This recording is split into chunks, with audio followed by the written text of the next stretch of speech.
Committee, are there any bill introductions this morning? Representative Sutton. Thank you, Mr. Chair. I'd like to introduce 24 RS 3448, an act concerning the state employee health care program, transferring it from the Department of Administration to the Department of the Insurance Department. All right, committee, you've heard the bill introduction. Is there a second? Second by Representative Francis. All those in favor of the bill introduction say aye. Aye. Opposed? Bill is introduced. Any further bill introductions this morning? All right, seeing none, we'll go ahead and move on to the major items on the agenda this morning. And the first is going to be an update on Build Kansas. And so I would ask that Vanessa Lamoureux, Director from the Special Projects with the Kansas Department of Transportation, give us an update on Build Kansas. Vanessa. Good morning. Thank you for having me today. It's a pleasure to be here. If you see me dabbing my eyes, don't worry, I'm not crying. It is allergies. It's spring in Kansas, and the allergies are running amok for me anyway. So today, as was mentioned, I'll be covering and giving a quick update on the Infrastructure Hub and the Build Kansas Fund. And I think our slides will show up here in just a second.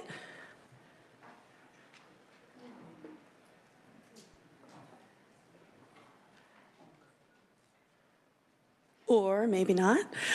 So what I'd like to do to start out is just provide a quick overview of what the bipartisan infrastructure law is.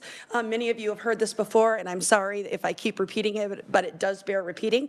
So the bipartisan infrastructure law, or bill, has two names. It's also known as the Infrastructure Investment and Jobs Act. The reason it has two names is because when it started in Congress, it was known as IIJA or IJA, and then when it went to the president's desk for signature, it became the bipartisan infrastructure law. What it is a national investment in infrastructure sectors totaling $1.2 trillion across 5 years. This is composed of nearly 400 programs across 12 federal agencies. There are two major distribution methods for those dollars associated with the bipartisan infrastructure law or bill, and those are formula and discretionary. And 40% is done through discretionary, and 60% is done through formula. The key point to know here is that those discretionary dollars are earned dollars, meaning that Kansas communities must compete not just against other Kansans, but nationally in order to secure those dollars. In terms of where we stand as a state in capturing bill dollars, this chart right here shows you that our highest state in the nation in terms of capturing those bill dollars is Alaska, and per capita, they're drawing in nearly $11,000, specifically $10,981. Lowest on the list is Florida. They're drawing in $1,077. The national average is $1,737, and Kansas is just below the national average at $1,657. Why is Alaska so high? Couple of reasons. First off, their DC group really worked hard to pre-position that state for success before bill was even launched. So they had a leg up, if you will. Additionally, the other thing that Alaska has that offers benefit to them is their population, their density, and their demographic provide opportunity for elevated receipt of some of these dollars, both on the formula side and the discretionary side. If you want to know where Kansas ranks, here's the good news. Obviously, we're not last. That would be Florida. We are 33rd. And we do anticipate that through our efforts, that things will improve for Kansas. What I want to show you now is a quick capture of those dollars that Kansas has captured with the bipartisan infrastructure law. You can see how that breaks out by formula and discretionary dollars. You can also see how it breaks out by sector. Just to note, transportation is the most funded sector in the bipartisan infrastructure law or bill, so do not be surprised to see that the transportation dollars are high compared to the other sectors, and that is because transportation is the primary funded sector associated with bill. And this information, by the way, is public. It is on ks.gov, so you can go out and look anytime you want. It's under the bill dashboard, so you can see how Kansas is performing. So what are we doing in Kansas? Well, there's lots of federal programs, as we've already talked about, nearly 400 associated with Bill alone, that's designed to help with infrastructure. We know that communities have visions and plans, but some of them lack the resources in order to be able to move forward with these opportunities. And we also know that there are state programs and resources that can help fill the gap with needed. Our focus as the Kansas Infrastructure Hub is finding that sweet spot, and that specifically is helping communities benefit. How are we doing that? Well, it's first important to note that our approach in Kansas is unique. We have a sub-cabinet, which is called the Infrastructure Hub. We have open local match funding, which is the Build Kansas Fund. And we have technical assistance that's provided through our capacity extension team, which is also part of some of those Build Kansas dollars. In terms of who composes the hub, there is our lead agency, which is the Kansas Department of Transportation. Our sub-cabinet members include the Kansas Department of Commerce, which is where broadband dollars flow through, the Kansas Department of Health and Environment, which from their name is environment, and also they have some expertise to offer in the water sector. Department of Agriculture, again, water and environment. The Department of Administration, cybersecurity dollars. Kansas Corporation Commission, that is our energy representative, and the Kansas Water Office, which clearly from their name you can tell they play in the water space. Also delighted to share that the Kansas Department of Emergency Management is now joining the hub as a regular representative. Now, based on feedback that the hub members received through lots of community outreach and conversations, we created and advanced what's called the Build Kansas Fund, which is composed of two prongs. And this was passed with bipartisan support of the legislature as well as the governor. It really is a two-pronged approach. It is designed to help communities begin to capture those bill dollars. We know they need help. So prong one makes support available to local governments or entities. They can call the hub to discuss what their infrastructure needs are.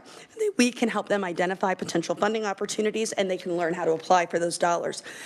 The technical assistance is also designed to help communities go through the process of accessing the Build Kansas Fund dollars, which is $200 million of that one-time investment of $215 million, and that is that open local match fund that I talked about. We know that by far most communities, aside from the technical expertise to apply, their biggest hurdle is being able to generate that local match.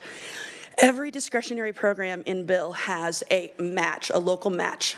Generally speaking, it's 80-20, meaning 80% are federal dollars, which means local communities have to come up with 20% for their local match. That number, however, can fluctuate based on the various programs within bill. Some of them are as high as a 90-10 split, 90% federal, 10% local, and sometimes they're reversed, where it can be 90% local and 10% federal. So depending on the program, but as a general rule of thumb, 80-20 is what we're looking at. What you see right here is a quick overview of a timeline associated with how we were able to launch the Build Kansas Fund in terms of making that available to locals as well as providing technical assistance. So this covers both prongs. Of note is that technical assistance work was underway even though Build Kansas funding for operations, which supports technical assistance, is not made available until fiscal year 25. Funding for the launch of robust technical assistance is currently provided through a $3 million Spark fund, and sorry, excuse me.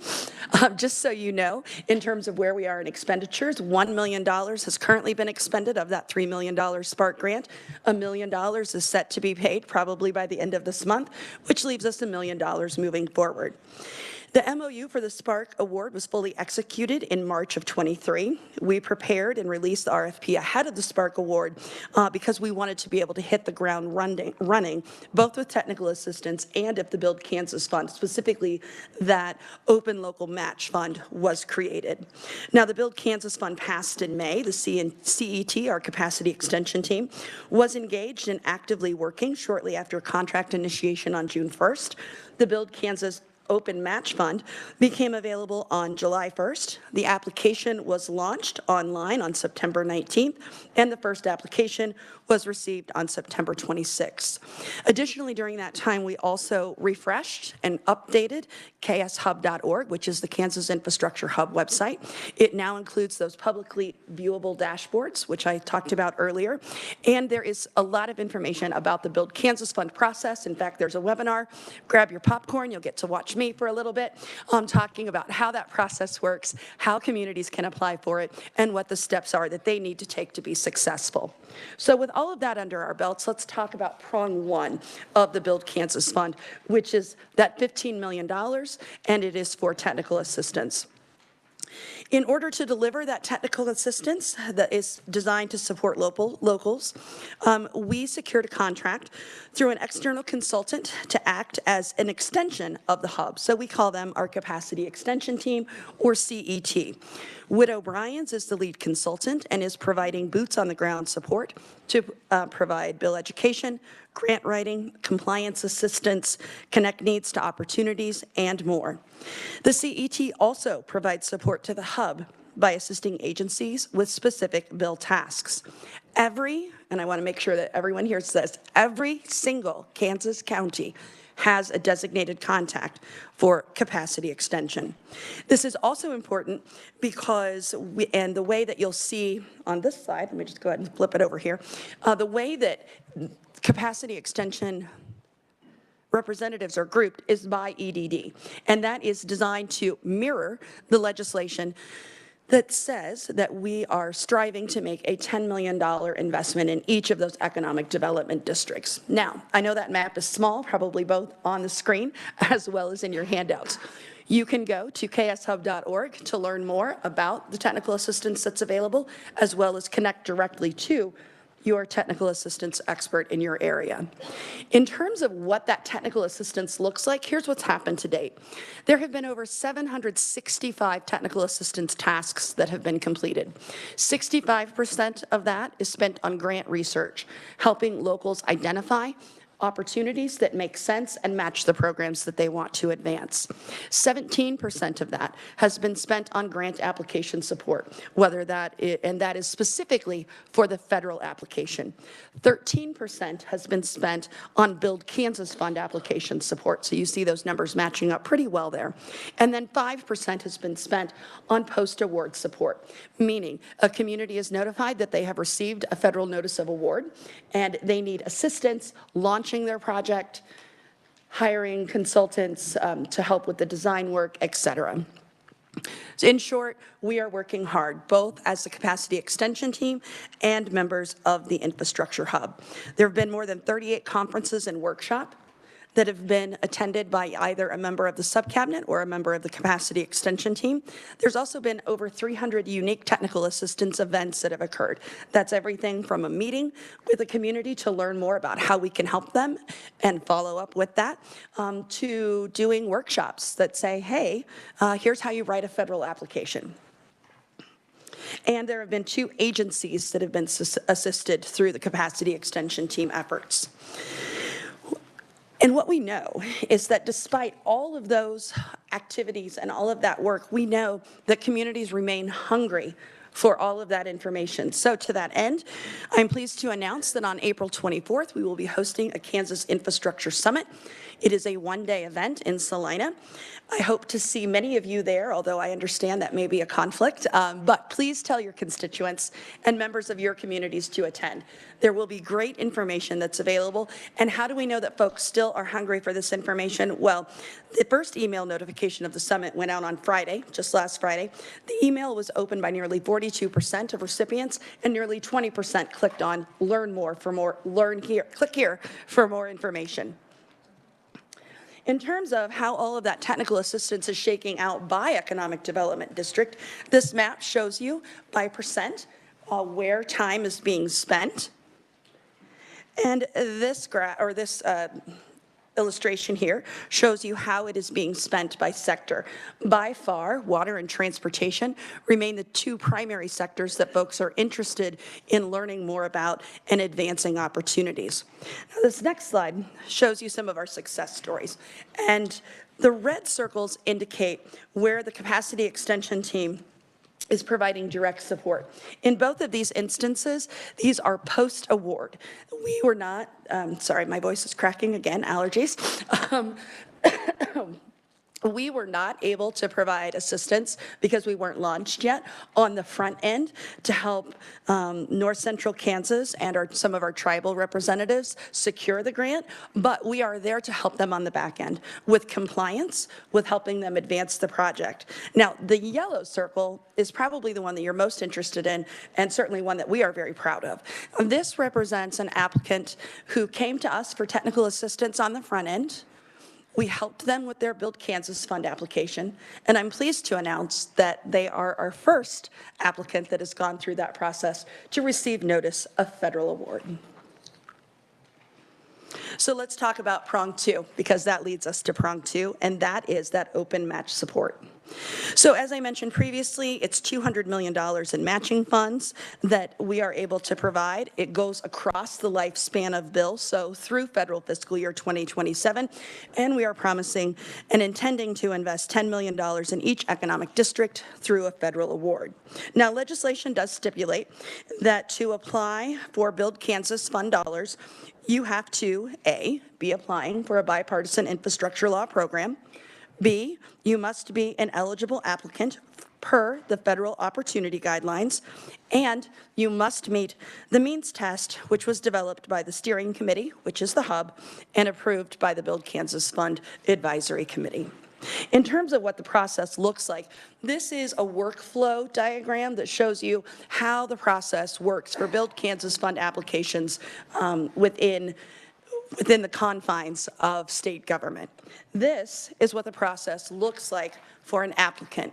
Of specific note, we are asking them to concurrently do these things. So once they've identified their bipartisan infrastructure law program and have started preparing their federal application, we're asking them at the same time to begin preparing their Build Kansas Fund application. Why? Because ideally, if you'll note in the process, we would like to receive those applications and have them go through the complete workflow process before they submit their federal application. However, that doesn't always happen, but that is our desire, and that is what we constantly tell folks.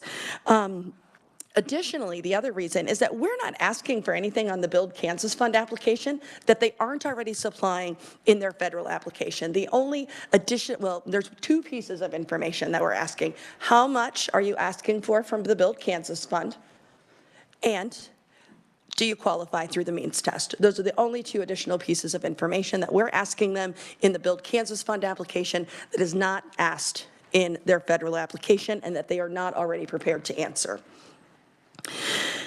Important to note in all of this is that the hub or the steering committee or the advisory committee, none of us are selecting projects for federal award. They only receive Build Kansas funds if they go through the process and receive final advice if they are awarded a federal grant. Federal agencies are making those project selections and providing award notification. And this is all additive. None of this is required. A community can advance a federal application without seeking technical assistance, without seeking Build Kansas Fund dollars. So if a community is well positioned and able to move forward without us, we cheer them on. What I'm going to do now is I'm going to walk you through this rather complicated slide, and I apologize, but I think that it is really important that you kind of see how this process plays out. So the first thing I'm going to do is walk you through the column headings. The first column on the far left is the application ID. Every application that comes to us through the Build Kansas Fund receives a unique identification number. The important thing to understand here is that you see several lines that are blank. That corresponds to the 4th column over. It says Final Advice Advisory Committee. Those applications I've blinded here, except for the dollar amounts, because they are pending final advice from the Build Kansas Fund Advisory Committee. The second column, BKF requests, stands for Build Kansas Fund's requests. So how much money have they asked for from the Build Kansas Fund? The next column over says Recommended Steering Committee. This is where the hub does the initial review of their application, making sure that they meet all the requirements of the Build Kansas Fund. So applying for a bill program, meet the means test, and are an applicable or an eligible entity according to the federal notice. If it's green, that means the steering committee has taken action. That green carries over to the final advice offered by the advisory committee. If it's green, it means that those applications have received final advice. If it's purple, it means it's pending. Then we move on to the next column where it says current pre-obligations state treasurer. So the way the Build Kansas Fund work is that the state treasurer is holding those dollars, that $200 million. Once an application moves from the steering committee, which is the infrastructure hub, to the Build Kansas Fund Advisory Committee, and it is final advised, we consider those funds pre-obligated, meaning those dollars are set aside. A community is not getting a check at that point in time. Why? Because the federal agency is the agency that determines whether or not that project is going to be funded. So we consider those funds pre-obligated, okay?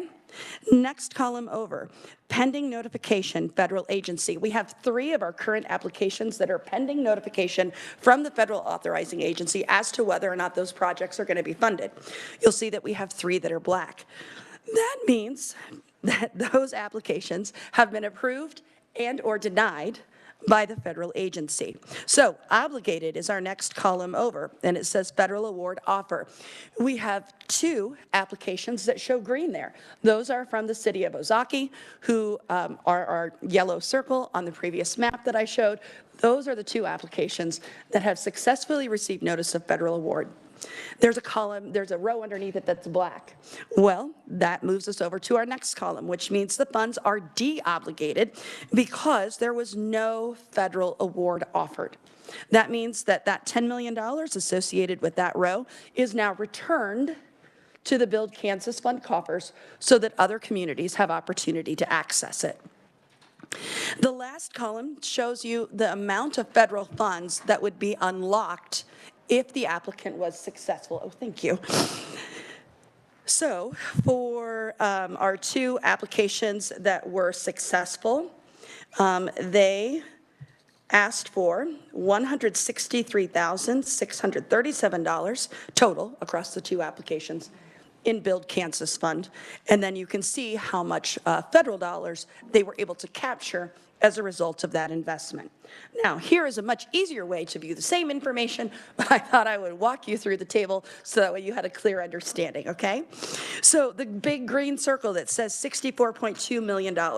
This is the total amount of recommended applications that the steering committee has recommended for final advice. Of that $64.2 million, $52.6 million is pending final advice by the Build Kansas Advisory Committee. That is, just for reference, in the neighborhood of 82% of that $64.2 million total. Next, we move over to the next big green dot where it says $11.6 million. Those are the dollars that have been pre-obligated, meaning it has gone from the steering committee to the advisory committee, and now upon federal notification of award, those dollars could be accessed by the communities. However, we know that things happen there, which explains the 3 dots below. Green, that's the city of Ozaki with their 2 applications that received award. Those monies are now considered obligated, although they have not yet been expended. We have $1.5 million in our yellow, which are those applications that are currently outstanding, awaiting federal notification of award or unaward. And we have $10 million in the red dot, which represents that Build Kansas Fund ask that is now returned to the Build Kansas Fund coffers. In terms of our total of pre-obligation potential, we stand at $54.1 million. And to arrive at that number, that's the purple circle plus the yellow circle, okay? Now, this is super important because I'm really excited about this number, and I hope you guys will be too. With the Build Kansas Fund investment of $163,637, the city of Ozaki is able to capture $687,275 of federal funds. That is a return on investment of 320%. I know it's a small universe at the moment, but that's a really positive number. And I want to tell you that of that $54 million that could be pre-obligated, if all of those applications are successful, which again, we know not all of them will be, we would capture $165 million in federal funds coming to Kansas to address infrastructure projects. And that would mean a return on investment of 204%. That's pretty good. Again, we know, however, that not all applications are going to be successful. That is why, if you were concerned about that $54 million compared to our $50 million fiscal year 24 Build Kansas Fund initial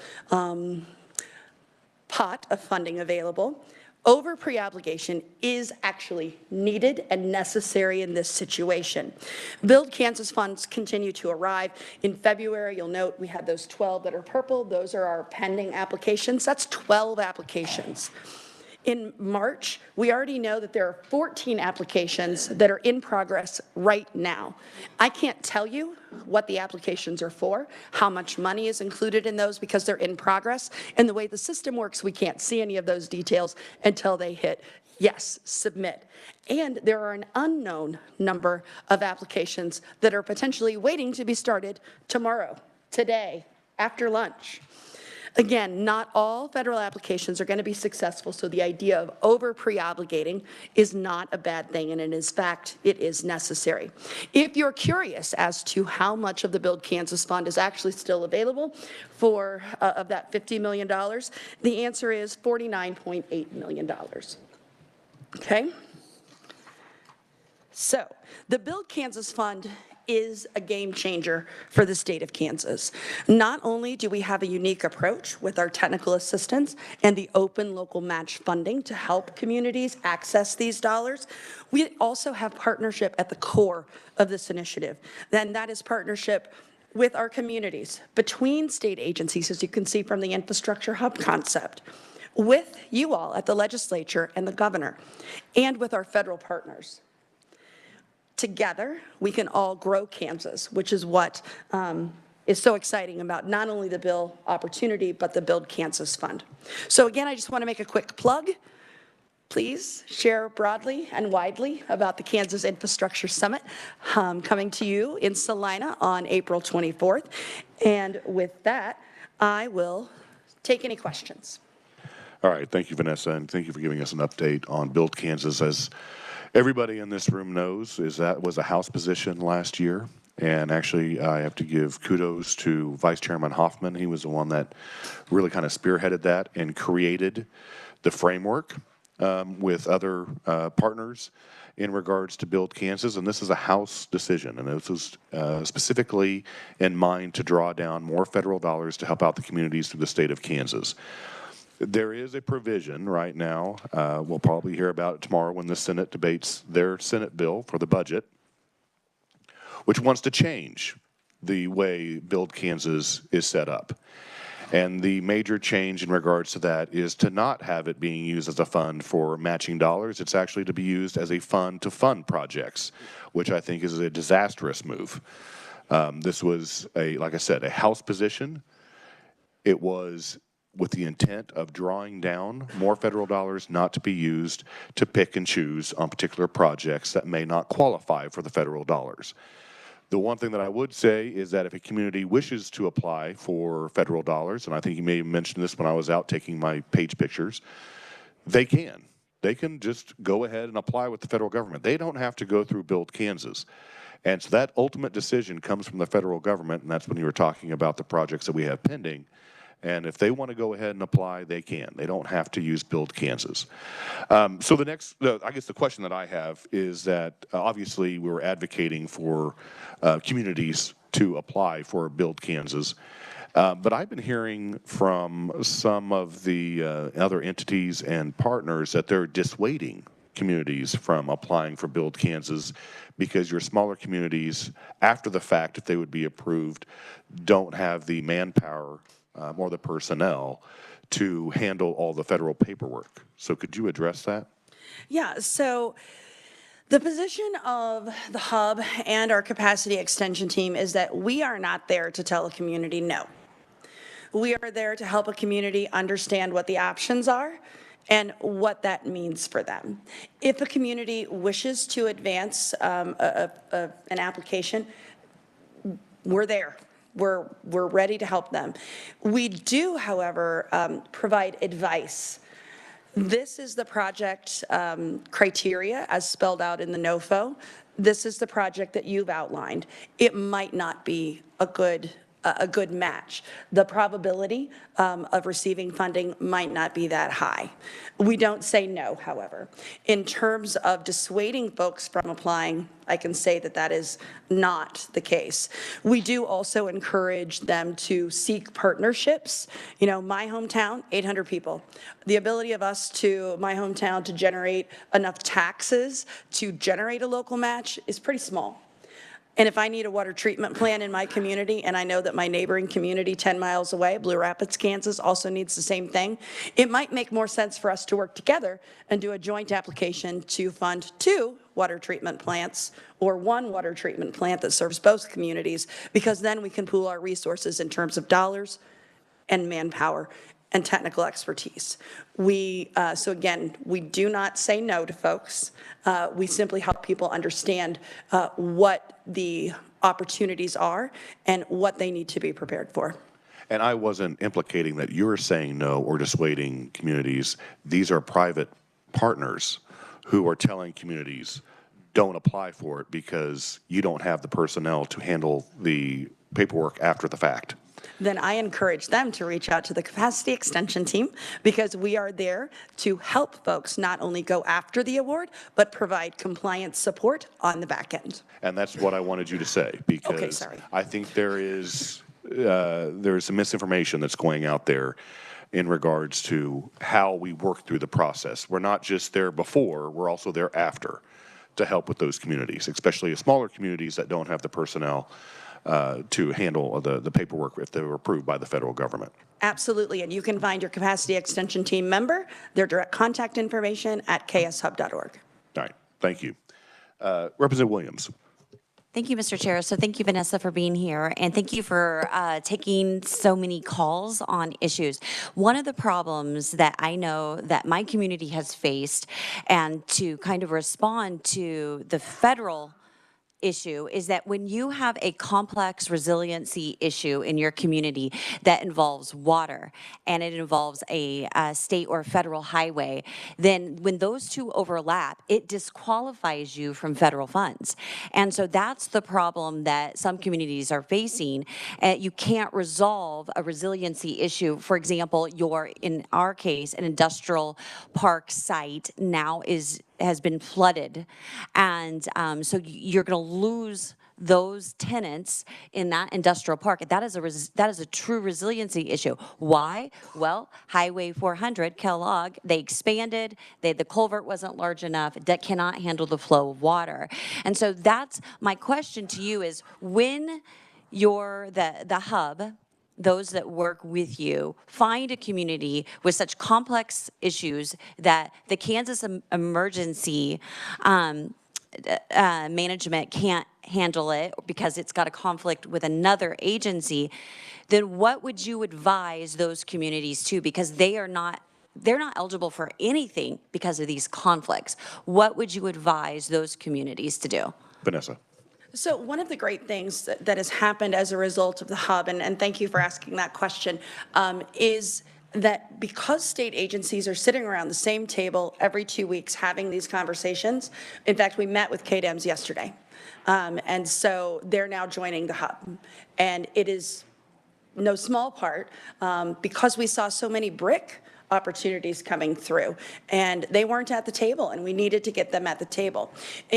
So we are problem solving and trying to cut barriers down. If someone emails bill at ks.gov, or if they reach out to a capacity extension team member, or they reach out to me as a representative of the hub, I am sector agnostic. I work at KDOT, but I try and handle all the sectors. And so through the hub and through the opportunity to hear directly from communities what the issues are and how complicated they might be in terms of being able to find a right opportunity, we're able to reduce barriers or at least start to break down barriers. In this particular instance, not only is the CET reaching out to to Josh to reconnect with him and figure out the next steps forward. But we're also working at KDOT to identify potential opportunities as an agency. And we do the same thing, whether it's water or anything else. We come together, we talk about the issues, and we say, how can we help? So reach out is step number one. That's the first thing. We might not have the perfect answer, but by reaching out, now we know about the problem, and by knowing about the problem, it allows us the opportunity to problem solve. Representative Williams. Thank you, Mr. Chair. So just try to quantify this, that you're trying to search for solutions for complex issues that have conflicting needs that make an application not eligible because of these conflicting requirements. Correct. What percentage of potential applicants will never be able to have an application in your mind because of conflicting requirements? Vanessa. I don't have a good sense of that, I'm sorry. Well, I guess my question would be, have these communities in your area that you're referring to, have they submitted an application or reached out to the infrastructure hub? Yes, they have, and those applications cannot be submitted because there are too many conflicting requirements that if you have a U.S. highway and then you have a water issue, then you can't apply. And so actually applications can't always be applied for because you're disqualified because you have this issue and this issue. And so even though it's resiliency and economic development, it's not building a new park, it's sustaining one that already exists and has been around since 1975. So that's the problem, is that we're finding some of these communities not be able to even break the barrier of an application. And that's why I would like the consideration of what do they do. Vanessa, do you have a response? So again, the first step is to let us know, reach out to the hub, the capacity extension team, and explain what the issue is. Bill is not going to solve every infrastructure problem across the different sectors. It's robust, it's meaty, but it can't solve every problem. So there are going to be some situations where it might not work. But by reaching out and helping us understand what the issues are and understanding that there might not be a bill solution, it does provide us then the opportunity to work together to find alternate solutions. Representative Helgerson. I appreciate all the information. A couple things I'd like to go back on. Legislature awarded $200,000 available in the first year. Is that correct? So the I'm sorry, I misspoke. 50,000. Is that? So the total 50 cap million, that's right. for the Build Kansas Fund is $200 million. The way the legislation is established is that it's $50 million each year. However, because folks were very wise in understanding that over-obligation might be necessary, or over-pre-obligation might be necessary, and that we don't control always how many applicants are going to come forward at any given time. If it turns out that we exceed $50 million in 1 year, there is a process established in legislation, I believe through the Finance Committee, that enables us to draw down against that $200 million to meet those obligations. However, $200 million is the cap. Understanding that we're in the first year and things take a little time to get going, how much of that 50 million has been awarded? Vanessa. So there is still $49 million available currently, but we have $54 million in pre-obligation that are outstanding. I understand. I'm just wondering. So we've only given away 1 million of the 50 million, right? Yes. Okay. Then there are others pending, Yes. waiting. Where are they pending? So all of those that I showed you on the slide, which would be a total of 15 applications, are now in the hands of the federal government awaiting notification. Were they approved by the Advisory Council of Legislators? So 3 of those had been approved by the Build Kansas Advisory Committee. The other 12 that are pending have not yet received final advice by the Advisory Committee. Why haven't the 12 been approved or recommended not to proceed by the committee? Have they been presented to the committee? They have not at this point in time. However, a meeting was just scheduled, and I believe that is for Thursday at noon. Thursday? Yes. I'm just wondering because we haven't met since December and we've had a little bit of slow time the last few months, and that's one I was kind of wondering. All right, final question. Would social programs be amenable to this kind of a model? If there was a healthcare program that we wanted to fund in the state or on the local level, and we could get state match, would this be a good model to also use? Vanessa? That is somewhat of a tricky question. I believe that It's a tricky answer, too. You don't have to answer that. I believe that the model, because what it is at the heart is helping communities succeed. I believe that the model of agencies working together and being able to provide that kind of assistance is useful in any sector. However, this is a unique situation in the sense that there is a federal funding mechanism that provided impetus for this initiative. And I don't know that part in terms of the dollars being allocated, the $215 million, if that part translates. Well, I will just answer that question. I'll say probably not. It would not qualify. Given the criteria that is set up with the Build Kansas account. And then I would just kind of go back into what the legislation actually stated, which is if there is oval obligation, then the State Finance Council does have the authority to go ahead and provide the funding for those programs. And after the 4 years that have been exhausted with the $50 million each year, if there's any money remaining, it reverts back to the State General Fund. Representative Rogers. Thank you, Mr. Chairman. You're very excited about this. This is great. My question, I guess, is, and I know this is the first year, but it's almost a structure. Seems like we have created a lot of meetings, a lot of positions. It seems like you got to go through. I mean, there's almost over checks and balances, to where you go through a steering committee, then an advisory committee, and then you sit around and wait for the feds, and then you have all these planning and development corporations. I can see a small community just throwing their hands up and saying, you know, how many different layers. I guess I'm just trying to figure out, has that truly been successful to have so many hands on this rather than to just, you know, I guess my question is, why are there so many people that have to sign off on this? Is it that, are these that technical, and what's the difference between, or do we have to in order to get to the federal money?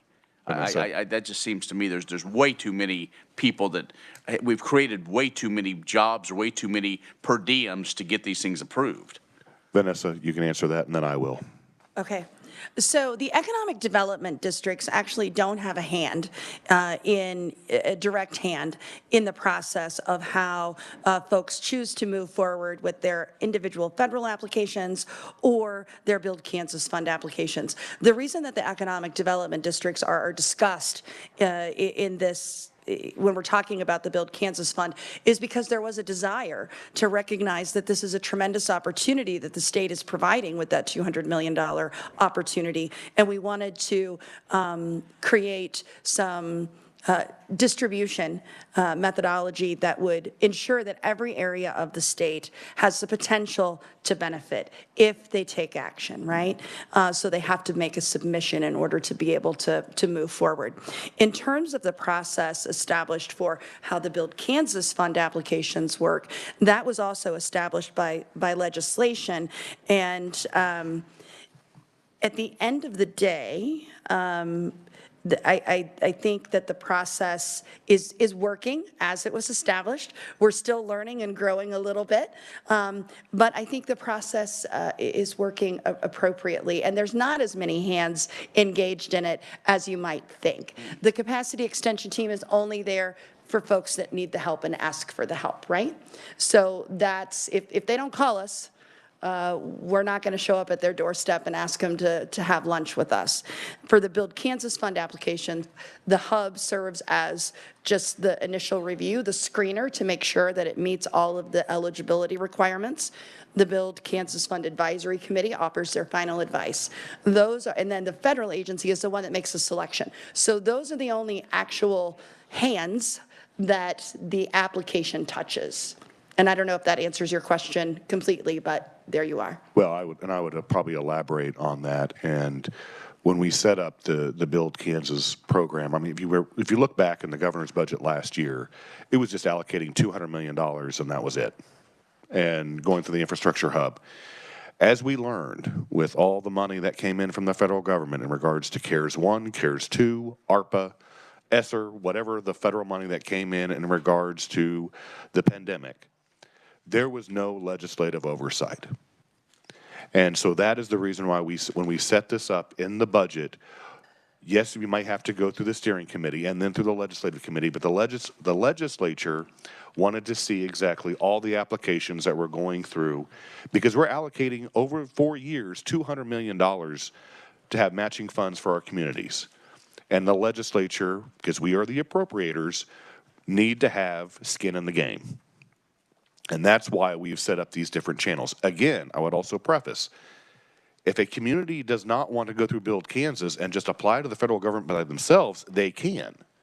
But this is to assist them in actually capturing the matching dollars if they go through Build Kansas. So yes, there are different steps to go through this, but it's also there to help and assist those communities in the grant writing process to make it being a approved application as opposed to just going by themselves and maybe not being approved because they didn't have the grant writing specialists or whatever the case may be.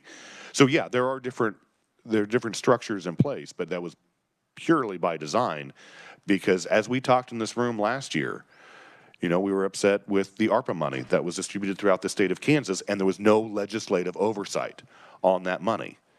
And that is why we had the legislative committee set up so we could see exactly what money was being applied for. And since we allocated $200 million over 4 years, that we did have some, I guess, ties attached in regards to those dollars. Mr. Chairman, and so that is the final advisory committee is the legislature? Yes. Okay, because that was my point, was exactly right, was where's the legislative oversight in this? I want to make sure it wasn't like ARPA where we had a, quote, hand-picked group of individuals with their fingers in the, and I apologize, but that was my question is very much so I remember passing this, but wanting to make sure as this was set up that it wasn't just a group of experts that we as appropriators we're definitely involved in this process. That was my question. And the way it's set up in the language that was, I believe, discussed in conference is that the Speaker of the House, the President of the Senate, the minority leaders, they choose the individuals from the legislature who sit on this legislative oversight committee. Very good. And we're meeting on March 14th. Any further questions in regards to Build Kansas? Representative Ballard. Thank you. A clarification on a previous question you had where they talked about highway and water, and maybe that's being in conflict in terms of doing it. Are these the federal guidelines, or is this something that the hub has put together? We are only, in that particular instance, we were talking about a federal application.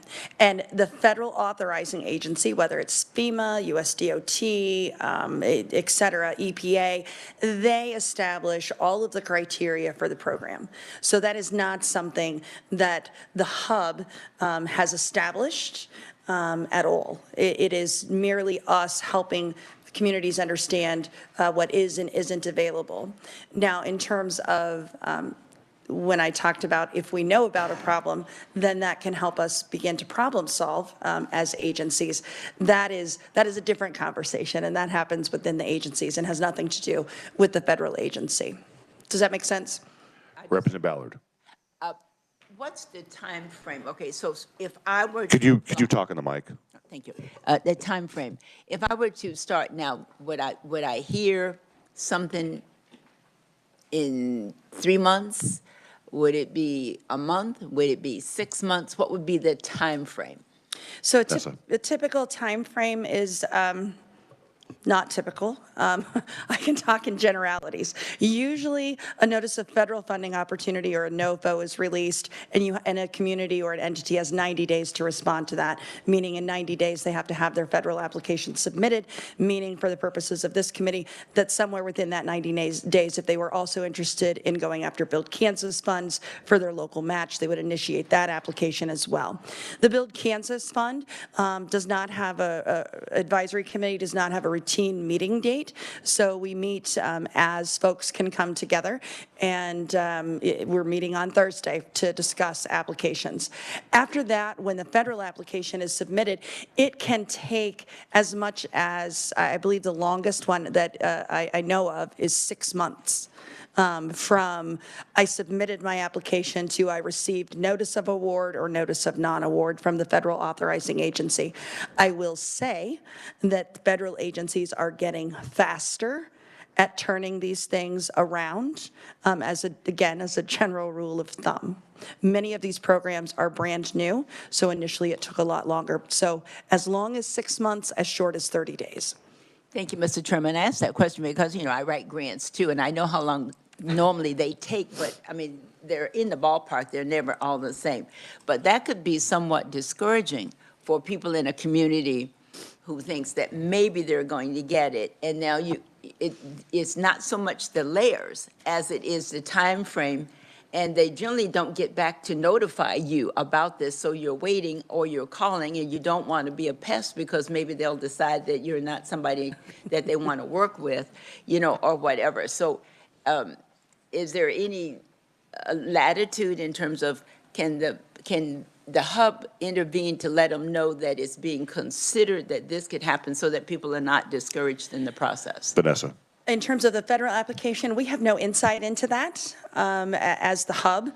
We don't sit at that table. We don't make any project recommendations. That is all happening within the federal agency that has authorized that program. So we often talk about wearing our patient's pants because all you can do is wait.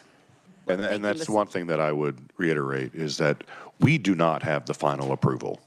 This is federal money, and the federal government has the final approval. And yes, the federal government can sometimes take their time. But it's our responsibility to better the applications that are coming from the communities, move those forward in the process, and then it is just a waiting game in regards to the federal government. And I would say that this was a discussion, I think, in one of the earlier meetings that we did have on the Legislative Oversight Committee, that if you actually look at the bipartisan infrastructure law, like it was brought up, like some aspects in regards to water, is only for the Mississippi River Basin.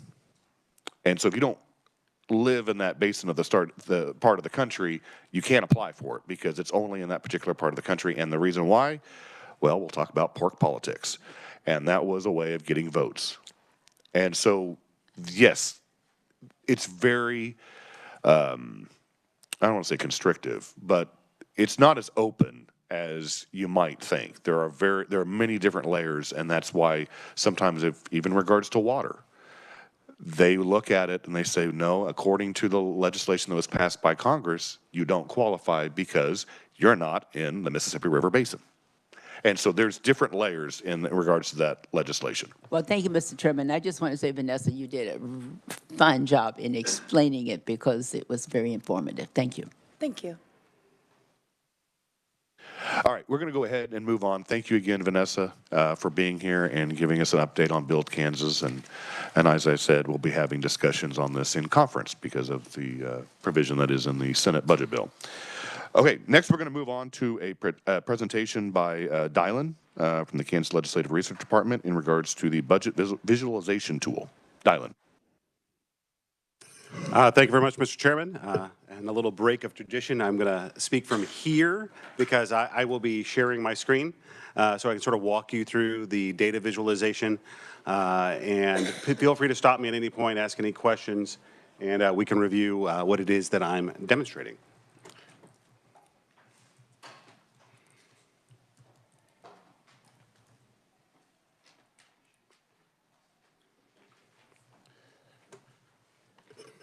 All right, so the Legislative Research Department has been looking at options for how to sort of communicate budget data more efficiently and more effectively for a number of years.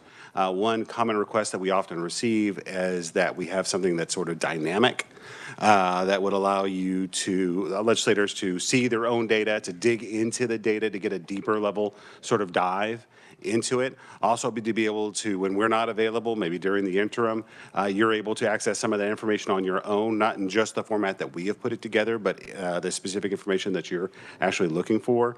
One of the ways that we've looked to address those concerns is through the development of a data visualization. I would describe this project as a beta project because it is very much a homebrew solution that we've been developing inside of the department.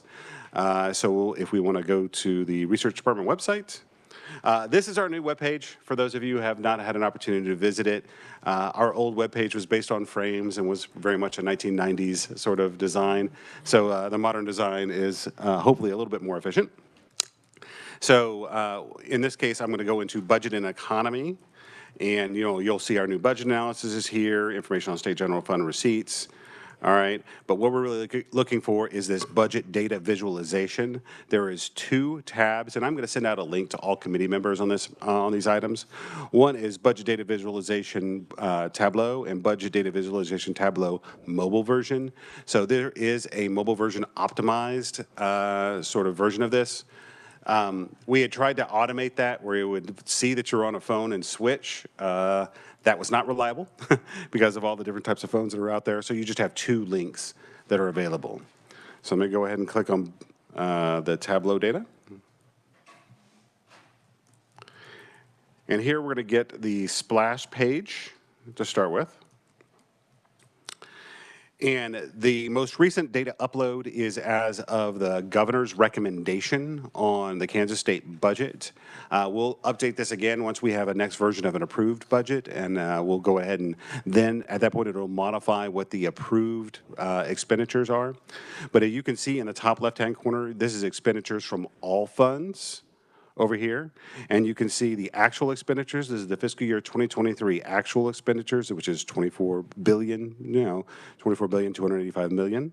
Okay, and then you have the governor's recommendation. Each one of these is going to have a little pop-up that appears next to it, 25.3 billion. And then 26.5 billion. And down here, you can see change from the previous budget as well as percentage. So in 24, you're looking at a $1 billion increase and then a $1.3 billion increase of 4.9%. And you have a drop down in this box so that you can compare different versions of it. So this is governor and actual. Here, you can compare governor and approved. And so you can see that the approved budget, okay, was 24.5, and then the governor's recommendation for that year is 25.3, and the next year is 26.5 billion. It's $1.3 billion increase year over year. Down here, we have the trends. We're often asked for additional data looking at long-term trend data.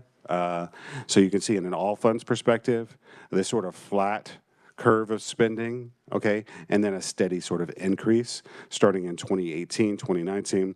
It was sitting around $15 billion, $16 billion, and then a really sort of accelerating line of spending up to this $25 billion number. Over here on the right-hand corner, in this top right-hand corner, what you see right now is the pie chart, which is showing all funds spending.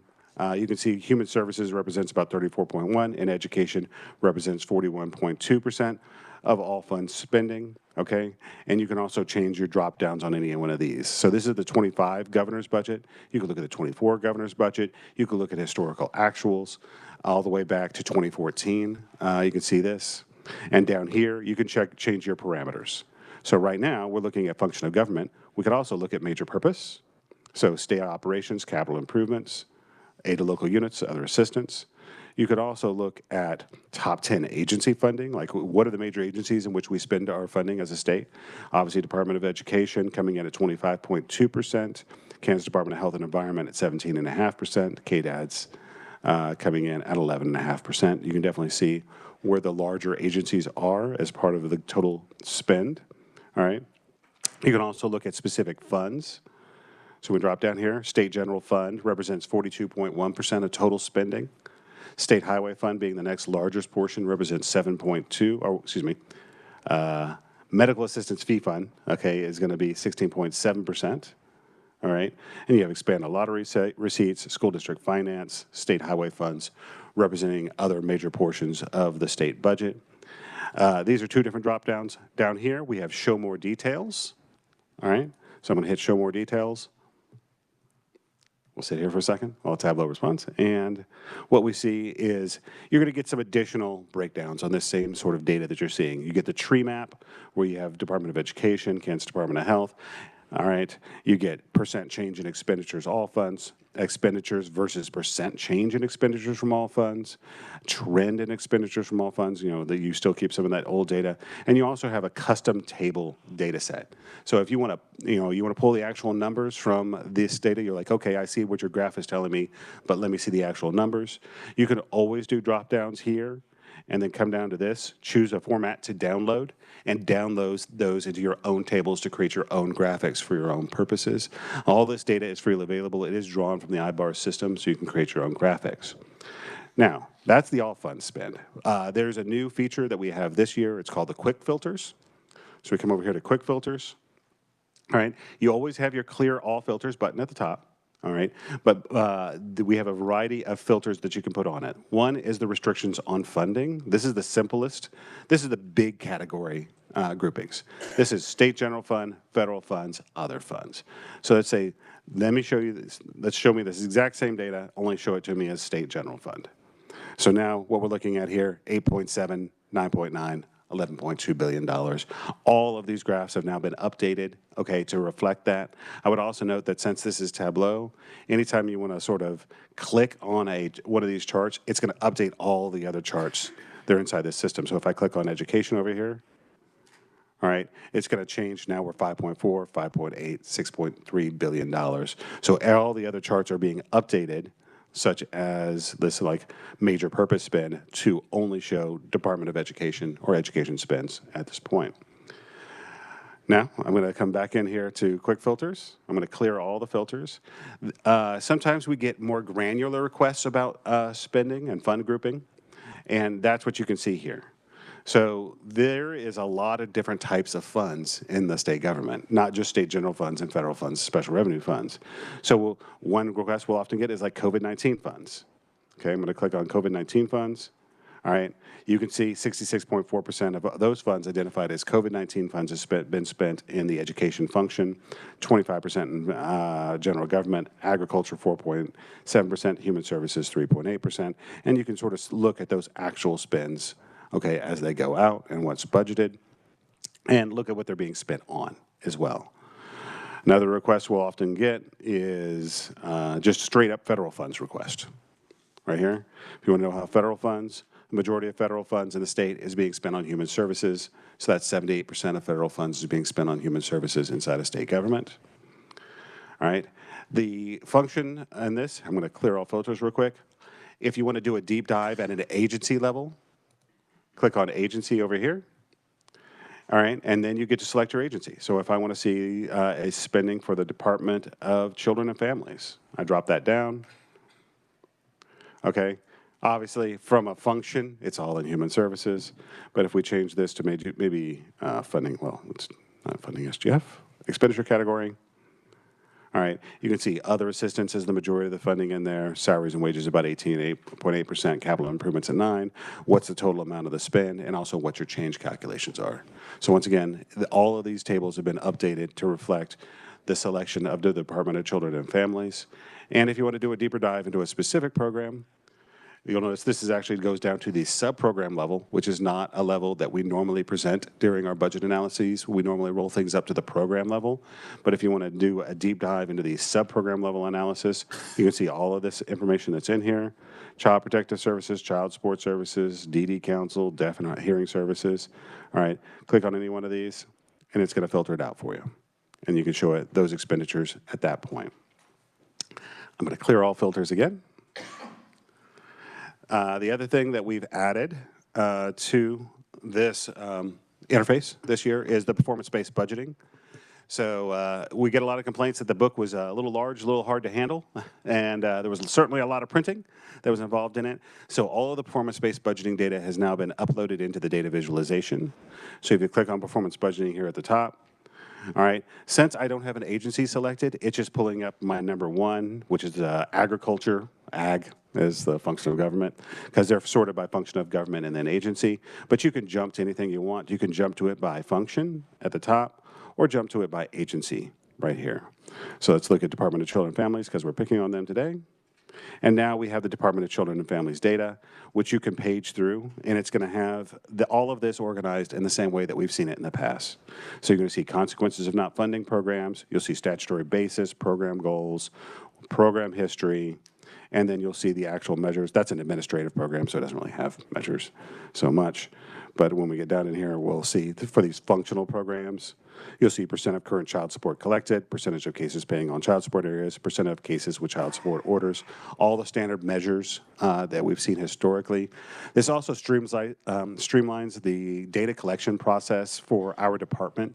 So instead of working with hundreds and hundreds of individual Excel spreadsheets, we are now working with a table that we allow agencies simply to fill out their additional measures on and identify when they want to have new measures. So that system works a little bit more efficiently and better for us. And also for agencies, hopefully, as they get more familiar with that implementation. There is some agency info that's in here, so you can click on agency info and select your agency, like Adjutant General. It'll provide some background on what that agency does. But really, I mean, this is really shallow, frankly. One of the challenges that is true of just about any sort of Tableau-based or sort of data visualization like this is it gives you lots of raw data that you can dig into, but what it doesn't do is it doesn't provide the narrative structure to help you interpret that data and understand what that data means. For example, you could look at Department of Children and Families, look at, child care assistance.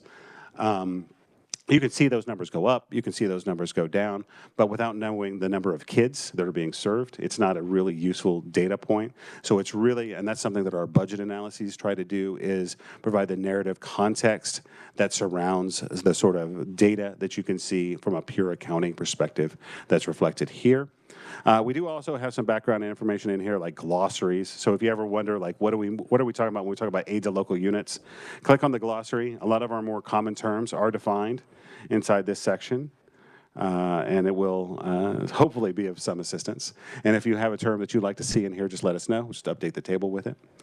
But that is the data visualization. Once again, the idea is here is if you have a coffee talk or something over the interim, and you need to know how much money is being spent in KDADs at a certain program, this is a place that you can go and get that data immediately. Always feel free to call in the Legislative Research Department. We do work during the summer, believe it or not. Question comes up on occasion, so we are available. But bus tour, yes, I hear there's about. I'm not sure what the bus tour is about yet, but I hear there will be a bus tour of some sort. But if you just need something immediately, or if a constituent asks you a question, how much are we really spending on K-12 education? This is someplace you can go and you can pull that data immediately and be able to answer those types of questions. And we'll do our best to keep it updated with the most recent set of approved data sets. We are also always open to feedback. So if there's a piece of data in here that you're not seeing, one thing that is not in this is FTE data. That's just because some of the conversations I had last week about how that data is not super reliable, but we have been looking at incorporating headcount data because that data is validated more reliably, and so we're looking at incorporating headcount data so that you can see the total number of paychecks by agency and sort of get some better insight into how the state workforce is changing over time. With that, I would stand for questions on the data viz. All right, committee, are there any questions for Dylan? Representative Helgerson. Dylan, what happens if it's a function multi-agency that also has tax issues? And I'll use child care as an example because I've had a problem trying to go from agency to agency and also look at the tax credits and how much we are providing. And there's been some real discrepancies in this issue. Dylan. Yes, sir. I appreciate that question. So there's two different issues that you're talking about there. You're talking about revenues versus expenditures. This is an expenditures data set because that is primarily what the Appropriations Committee does deal with. There is some available data in the Department of Commerce. They were required by statute to develop a dashboard for all the tax credits and indicate who is receiving which tax credits and make that available on their website. But the two data sets, obviously, between the executive branch and the legislative branch don't cross-correlate. But if you do have questions, I can work with Eddie Penner, our senior economist, to get answers to those. Representative Helgerson. And one follow-up. Does this have the agency requests? Dylan. It does not. So it starts at approved budgets, okay, and then it goes to the governor's recommendation. Again, this is one of the things we're looking at. Basically, we're looking at hit counts, frankly, to see if whether or not legislators are finding value to that to determine how much of our resources we want to invest in it. If legislators do find value in this type of an interface, one of the things we're talking about doing is making it live, so that we would connect our existing internal fiscal database to this data set, so that as the House Appropriations Committee or the Senate Ways and Means Committee makes recommendations, you'd be able to see what's the House Appropriations Committee recommendation compared to the GovRec on a live basis. It's just a question of, we don't want to invest those resources if it's not something that you're finding valuable first. And so we're just waiting for that type of feedback. Representative Corbett. Thank you, Chairman. If this was set up, Dylan, so you could put this on your sent to us in a JPEG format, so we could just have it to share with our constituents, like see where your dollars are at, so they could just kind of go and kind of play around by themselves. Would it be that easy, you think? Dylan. Oh, absolutely. In fact, it's designed for that purpose. So you see the share button I've just clicked on down here in the bottom right-hand. What that'll do is it'll export. You just select what you want, with the filters that you want to show the data that you want, and then hit the share button and it'll export it to an image for you to be able to share as part of a presentation or share with your constituents. But on the other hand, if you just want to put it out there for every once in a while for somebody that's kind of into this, where you can just put it out there generically, maybe once or twice a month for your constituents just to go shopping, would that be possible? Yes, that is possible. And let's just sit down and talk about exactly how you'd like to accomplish that. Thank you. All right, any further questions for Dylan? All right, seeing none, thank you for giving us an update on the budget visualization tool. The next thing that I would do is actually make an announcement. When we had the discussion in regards to contract nursing, and I believe, or my memory serves me right, Representative Owens made the motion to have that to omnibus, and also to set up a subcommittee. And so I'm making the announcement today that the members of that subcommittee for contract nursing and having the discussion in regarding that prior to us having the discussion in omnibus on April 25th when we return, I'm going to have Chairman Mason be the chairman of the subcommittee. And then the other members that are going to be serving on that, there's a total of 5, and that'd be Representative Helgerson, Representative Landwehr, Representative Kincannon, and Representative Ballard. And so that's up to the discretion of the chairman of the subcommittee on when or how many meetings they're going to be having. But I'm making an announcement that that's the members from the Appropriations Committee that'll be serving on that subcommittee in regards to contract nursing. So with that, we do not have anything else on the agenda, and so we are adjourned until 9 a.m. tomorrow morning.